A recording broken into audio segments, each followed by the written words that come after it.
Bonjour, je m'appelle Sophia et dans cette vidéo, je vais vous parler des principales énergies archétypales astrologiques pour la pleine lune en Vierge, dans l'axe Vierge-Poisson, mais aussi des principales énergies qui seront avec nous jusqu'au nouveau cycle lunaire qui commencera le 28 mars.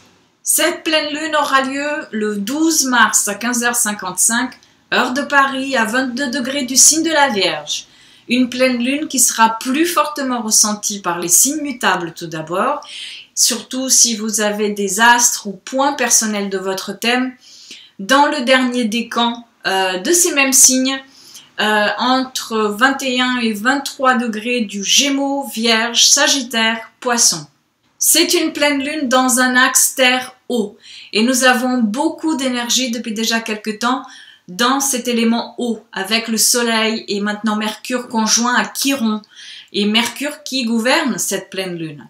Donc nous sommes devant une lune d'énergie émotionnelle, réparatrice, ou du moins qui vient pour éclairer là où il y a besoin d'apporter des soins de réparation, de guérir.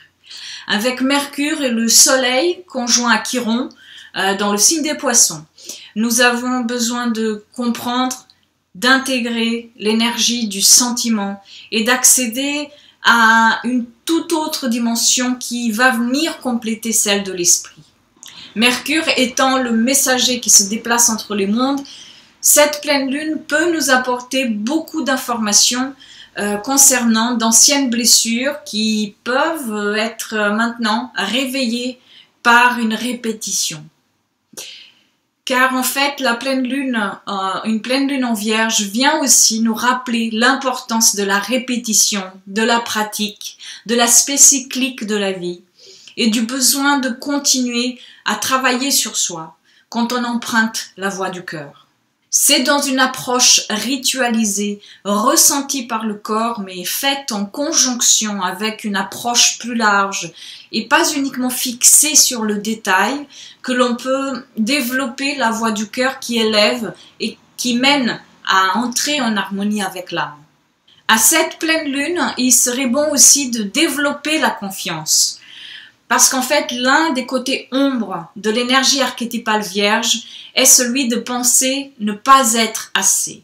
Donc, nous faire confiance et faire confiance aussi au rythme de l'univers, car nous sommes capables de traverser et de réparer ce qui a besoin de l'être, tous les deux, en co-création. Surtout avec maintenant l'aide d'Uranus, qui sera en quinconce à cette pleine lune. Cette planète d'Uranus peut nous éveiller aux ajustements qui nécessitent d'être initiés dans nos vies pour ne pas être toujours dans un état de survie ou en train de tout recommencer et ainsi continuer à développer de nouvelles formes de réparation, d'amélioration, mais aussi et surtout à croire en soi-même et à aller de l'avant, mais en mettant en pratique les connaissances qui ont été accumulées et qui sont utiles pour soi-même et les autres. Donc ceci pourra être plus fortement ressenti si vous avez des planètes personnelles entre 21 et 23 degrés de la Vierge ou du Bélier. Mercure, qui gouverne cette lune, sera dans un carré exact à Saturne, ce qui met encore plus en avant le besoin de concrétiser des idées. Mais pour cela, il nous est nécessaire de ne pas tout fonder, encore une fois, sur la logique uniquement, mais nous ouvrir aussi à d'autres voies. Une vérité absolue et salvatrice n'existe pas. Donc il y a peut-être maintenant la nécessité d'abandonner certaines choses, certaines idées ou certaines méthodes pour pouvoir développer et laisser grandir d'autres. Et cela ne se fera pas pour certains sans une résistance au changement. Car ça fait partie de notre évolution humaine, c'est vrai. Cela nous a aidés et peut nous aider encore. Mais nous ne sommes pas obligés de rester toujours à ce stade-là. Nous devons aujourd'hui savoir quand il est bon de dépasser la résistance. Parce qu'en fait, ces résistances sont des mécanismes qui se réveillent quand notre ego nous croit en danger. Donc, être conscient et faire le choix d'aller de l'avant nous permettra d'avancer et nous donnera la possibilité de réécrire notre vie personnelle, notre histoire personnelle et celle du collectif. Parce que je crois fortement que toute difficulté vient pour nous ouvrir à d'autres champs d'évolution, tout aussi humains, mais qui sont beaucoup plus vastes que ce que notre mental seul peut concevoir.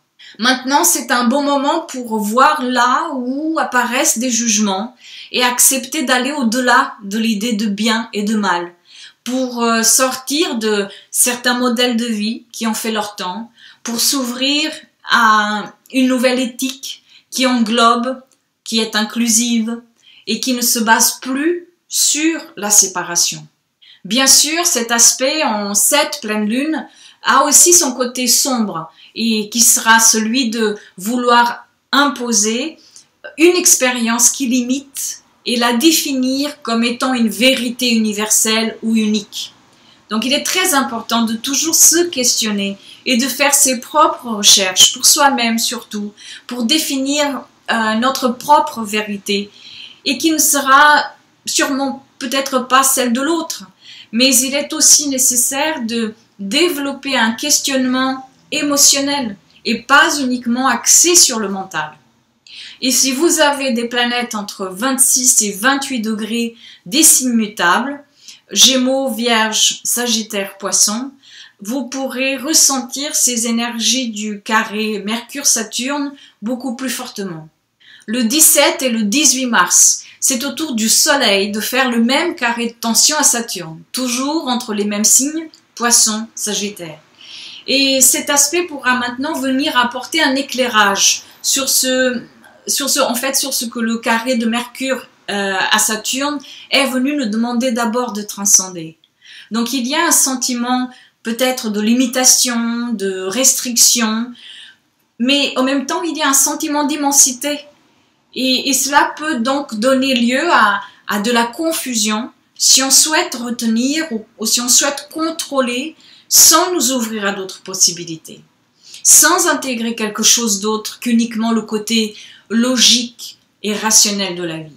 Tous ces aspects d'ailleurs de carré entre les signes Sagittaire et Poisson, et surtout depuis que Saturne est entré dans le signe du Sagittaire, et encore plus en cette période où le monde se cherche, ces aspects viennent à chaque fois pour nous faire sortir des vérités et des illusions préfabriquées, pour nous ouvrir à une perception spirituelle qui inclut et qui n'exclut pas, et pour nous demander de faire l'expérience avec notre soi, avec notre être supérieur, par nous-mêmes. Tout ce que nous absorbons de l'extérieur doit être considéré comme un outil pour aller vers le soi, pas comme une vérité ultime qui nous serait donnée. Celle-là, en fait, on ne pourra la trouver qu'à l'intérieur et par nous-mêmes. Et ce sont toujours les mêmes signes mutables qui seront les plus concernés et encore et toujours les mêmes degrés entre 26 et 28 degrés. Le 18, Mercure rencontre Vénus en Bélier qui est toujours en rétrogradation et cet aspect va pouvoir nous donner peut-être plus d'informations ou la possibilité de renouveler des idées pour nous aider dans la transformation que Vénus est en train de nous demander de faire. C'est-à-dire de réévaluer certains paramètres dans nos vies en faisant surgir de nouvelles formes pour qu'on puisse vivre nos vies personnelles, nos relations, nos ressources, etc.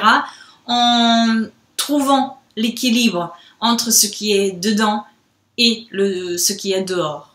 Et cela sera peut-être plus fortement ressenti si vous avez des planètes ou points du thème entre 8 et 10 degrés du Bélier, mais aussi des autres signes cardinaux, Cancer, Balance, Capricorne. Mercure, qui est très actif ce mois-ci, comme vous l'avez remarqué, va donc continuer sa traversée du Bélier. Entre le 24 et le 25 mars, Mercure va dialoguer avec Pluton et puis Jupiter, en carré et en opposition respectivement. Avec Pluton, c'est un dialogue annuel qui se poursuit déjà depuis 2008 et qui va durer encore de nombreuses années. Ce dialogue à partir du Bélier nous invite à transformer notre pensée, notre façon de nous exprimer, notre forme notre façon de communiquer, pour accéder à un renouvellement des idées. Nous entrons dans une nouvelle ère. Donc il nous faut aussi accompagner cette transition par un mode de pensée différent qui devra accepter aussi de laisser partir d'anciens schémas, d'anciennes croyances auxquelles nous étions attachés et sur lesquelles nous nous sommes construits, personnellement et collectivement. Au niveau collectif, Mercure en Bélier, en carré à Pluton en Capricorne, est aussi en train de nous éveiller aux désinformations qui ne cessent de grandir partout dans le monde. Mercure en Bélier nous incite à faire nos propres recherches. Comme je vous le disais tout à l'heure, il y a toujours questionner personnellement ce qui est avancé collectivement. D'ailleurs, avec Uranus au moment de la nouvelle lune qui arrive à la fin du mois de mars, je pense que cela pourra encore être plus mis en évidence, mais je vous en parlerai de tout ça dans la prochaine vidéo. Avec Jupiter en Balance, Mercure en Bélier et Pluton en Capricorne, ce qui est véhiculé maintenant peut avoir une signification double et révéler ce qui nécessite maintenant d'être intégré. Ou alors cette énergie peut aussi être le terreau pour accéder à des transformations, à des métamorphoses qui viennent mettre en avant le besoin de nouvelles valeurs, de trouver de nouvelles valeurs sociales plus justes, si on parle du collectif. Et dans le cas d'un contexte personnel, nous avons à faire des compromis pour trouver de nouvelles valeurs qui vont servir comme un pont pour aller vers un équilibre dans nos relations. Mais sans oublier, bien sûr, le point de vue individuel ou le besoin d'indépendance pour ne pas se retrouver dans des relations ou dans des schémas qui ne vont que dans un sens. Et vous serez peut-être plus concerné par ces énergies si vous avez des planètes ou points de votre thème entre 18 et 21 degrés des signes cardinaux, Bélier, Cancer, Balance, Capricorne. Et puis le 25 mars, nous allons avoir la conjonction du cycle de Vénus-Soleil, aussi appelée la conjonction inférieure ou intérieure, car ce sera à partir de cette conjonction-là que la transformation de Vénus va avoir lieu et que son nouveau cycle de 18 mois va pouvoir commencer. Vénus est maintenant au plus proche de la Terre. Elle est entre la Terre et le Soleil, même si on ne la voit plus, parce qu'en fait, elle est perdue dans la lumière solaire, dans la lumière de la conscience, en train de donner naissance à une nouvelle forme d'harmonie. À partir de ce moment-là, de nouvelles valeurs dans nos vies et surtout dans le collectif vont pouvoir se développer. Et à propos de nouveau, je voulais aussi signaler qu'en astrologie, et je pense que c'est important d'apporter un petit éclairage sur ce point, quand je parle de renouvellement, de renouveau, etc., cela ne comporte aucune valeur qualitative. Par exemple, une conjonction représente un mélange, représente toujours un renouvellement des énergies. Vont-elles ensuite être ressenties comme positives ou négatives? Ça, c'est une toute autre histoire et cela relève du jugement de valeur que nous, en tant qu'humains, voudrons ou pas leur donner. Parce que rappelez-vous, nous avons aussi le choix de ne pas tout étiqueter. Donc ces nouvelles valeurs auront tout le cycle de 18 mois pour se réinventer, voire recommencer. Car l'énergie pour ce cycle de 18 mois est celle du Bélier. Donc il y a de l'énergie yin, du féminin, qui nécessite de trouver une expansion nouvelle à partir de l'énergie yang, l'énergie du masculin. Donc il est nécessaire de réinventer une autre forme qui permet la conjonction des deux énergies pour que l'énergie du féminin trouve plus de place dans la société. Et l'équilibre des énergies doit passer par une initiation, par un renouvellement, par une autre façon de penser et d'agir avec le sacré féminin, l'anima en chacun de nous. Et pour nous tous, il s'agit maintenant de prêter attention à ce qui vient à nous ou que nous commencerons à faire émerger en nous et autour de nous aux alentours de cette date, le 25 mars, et qui permet de donner une forme à des désirs enfouis et qui n'ont pas encore été exprimés.